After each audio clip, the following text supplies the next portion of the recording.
Eu acho que para além, Lula, eu vou até trazer a tabela aqui, né, fora de casa, que é onde o Juventude jogará contra o Bahia, tá aqui, ó. O Juventude tem a pior campanha com saldo de -20. Fez um gol e tomou 21 em 6 jogos fora de casa. 0 triunfos, 0 empates e 6 derrotas, né? Ou seja, fez 6 jogos, perdeu os 6 jogos, um gol marcado e 21 gols sofridos. Então, independente de desfalque, independente de qualquer coisa, eu acho que o Bahia tem que se impor e tem que deixar uma impressão positiva para o torcedor. Inclusive, isso foi pauta, né, da minha pergunta para o zagueiro Gabriel Xavier, né? Não sei se vai dar tempo para a gente trazer aqui a coletiva ainda hoje, mas hoje o zagueiro Gabriel Xavier foi, ou está sendo, né, o entrevistado lá, né, na coletiva, e eu mandei a pergunta justamente falando sobre isso, né? Eu questionei a postura do elenco abaixo contra o América de Cali, apesar do Gabriel não ter entrado em campo, mas ele obviamente faz parte do elenco, e como que o elenco pretende mudar essa impressão do torcedor diante da equipe do Juventude. Então é justamente isso que eu estou falando, tá? Não existe, no meu modo de ver, a gente perder para o Juventude domingo. Assim, não tem nenhuma viabilidade, né, a gente perder para o Juventude domingo. É o tipo de jogo que o time que quer brigar na parte de cima da tabela, Lua, tem que pegar, meter 3, meter 4, jogar assim, né, para realmente mostrar quem é que manda, como fez o Flamengo, como fez o Cruzeiro, né, como fez o Fortaleza, apesar de estar na parte de baixo, né, mas o Fortaleza venceu esse Juventude também, dando uma pancada. Então, nesse contexto, acho que não tem nenhum resultado, não existe nenhuma expectativa diferente de um triunfo. É o famoso vencer e convencer. Não é só pelo resultado que a gente está em busca no domingo, é um resultado com uma atuação que, de fato, deixa o torcedor mais confortável. Né? Como eu disse, não é porque tem nenhum tipo de crise, não é porque a gente está aqui querendo fazer caça às bruxas, nada disso. Mas é porque o torcedor do Bahia, depois da postura contra o América de Cali, merece uma postura minimamente diferente, né? Para não dizer minimamente digna, né? Contra a equipe do Juventude no domingo, Lula. Eu só não concordo com a obrigatoriedade da goleada, mesmo até para o aspecto moral. Né? A obrigatoriedade de vencer, sim, e eu acho que a obrigatoriedade de ser um time impositivo, ser um time que faça volume, ser um time que deixa o adversário desconfortável na partida inteira, né? Ser um time que jogue com o calor da arquibancada, né? com o ritmo que a arquibancada pedir. Isso eu acho que é uma demanda, né? Se os gols vierem de fato, bacana, mas nosso time não é um time de fazer muitos gols, né?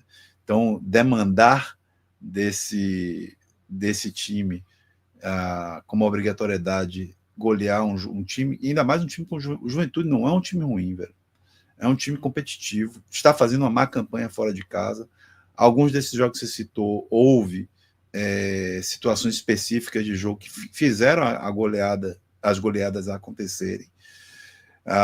Mas retornando, né, para cá, de fato, é um time que é bem mais frágil fora de casa do que é dentro de casa. Isso é ponto pacífico. Né? O jogo contra o Cruzeiro, por exemplo, não foi um jogo tranquilo, não, cara. Assisti boa parte desse jogo. Né? O Cruzeiro, os gols do Cruzeiro saíram muito ali apertados. Né? Acho que o primeiro gol, inclusive, foi tardio. Não foi lembro 39 agora. no primeiro tempo. 39 aí, tá no vendo? primeiro tempo. Assim, não foi uma partida. Mas nessa, Lula, eu vou concordar e discordar de você, velho. Assim, não é que seja uma obrigatoriedade de golear, mas é uma obrigatoriedade do Bahia tentar golear. Essa é a minha isso, visão. se impor. Não tentar golear, mas se impor, velho. Se impor, não Eu acho que tem deixar. que tentar golear. O time que toma 4, 5 e 6 fora de casa, o Bahia quer brigar na parte de cima. Nosso time perde muitos gols. Perde muitos gols, mas é isso mesmo, a gente tá cobrando para que faça. Os gols que a gente perde, a gente tem que fazer. Né? Então, eu entendo o seu receio, né? O receio não, a sua... enfim, o seu equilíbrio, ponderação, mas nesse jogo em específico, contra o Juventude, eu acho que a gente tem que realmente fazer um jogo para poder passar uma mensagem. Né? A gente não pode ser, é o que eu falo sempre, Lula, a gente não pode ser sempre o único time que que é o bonzinho, que sabe que tenta e não consegue. Eu acho que a gente tem que, de fato, assim, apesar de todas as ponderações, tem que fazer valer o nosso favoritismo, a nossa força, né? Então, o Juventude é um time que perdeu 6 jogos fora de casa, e dos 6 jogos que fez fora de casa, tomou 4, 5 e 6. Né? É um time que tomou 20 gols em 6 jogos, ou seja, uma média, Lula, de pelo menos 3 gols, 3 e alguma coisa por jogo fora de casa. Não é o Bahia que vai ficar sem fazer 3 gols no Juventude. A gente tem que buscar esse 3-0, esse 4-0. Quando eu falo golear, um 3-0 serve. Não precisa você fazer 6, não. Mas assim, é um jogo pra gente ter tranquilidade. É um jogo pro torcedor do Bahia entrar na Fonte Nova, ali com 15 minutos, o Bahia botar 1-0, 40 no primeiro tempo, 2-0, no segundo tempo a gente fecha o caixão, 3-0, tá todo mundo feliz, e o Bahia tentando chegar no G4, né? Acho que o tópico que eu queria trazer era esse, porque existe a chance, né? Essa rodada do Bahia chegar ao G4 do Campeonato Brasileiro, né? Então, assim, a gente é um time que perde muito gol, retornar, né? Retornar. Então, claro, o resultado, no final das contas, no final do dia, eu concordo com você, o resultado ele vai valer mais do que a atuação. É óbvio que eu prefiro que o Bahia ganhe mesmo jogando mal, óbvio, isso aí é óbvio. Eu prefiro ajustar as coisas dando 1-0 e ajustando depois, do que jogar pra caramba, jogar como nunca e empatar o jogo, por exemplo. Então, é óbvio que eu prefiro que o Bahia ganhe o jogo. Leiro, mas eu não falei isso não, velho. A Bahia tem a obrigatoriedade de se impor, foi o que eu falei, não falei sim. É o resultado que interessa, não. O resultado é o que mais interessa, né? Mas o Bahia também, na minha opinião, tem a obrigatoriedade de se impor nessa partida. De deixar o adversário desconfortável, de apresentar volume de jogo. Isso o Bahia tem obrigação. Mesmo se tiver que atuar sem os titulares, que é uma possibilidade, vamos lembrar disso. Né? Mas tem a obrigação de jogar assim, né? De jogar no ritmo que a arquibancada demandar. Né? Depois do resultado de terça, o Bahia tem obrigação de como você bem colocou, né? De dar esse recado. Né? Porque é um jogo para recuperar moral. É um jogo para mostrar aconteceu isso, mas dentro da minha temporada, dentro dos meus objetivos, dentro do meu foco daqui para frente, eu vou me comportar assim.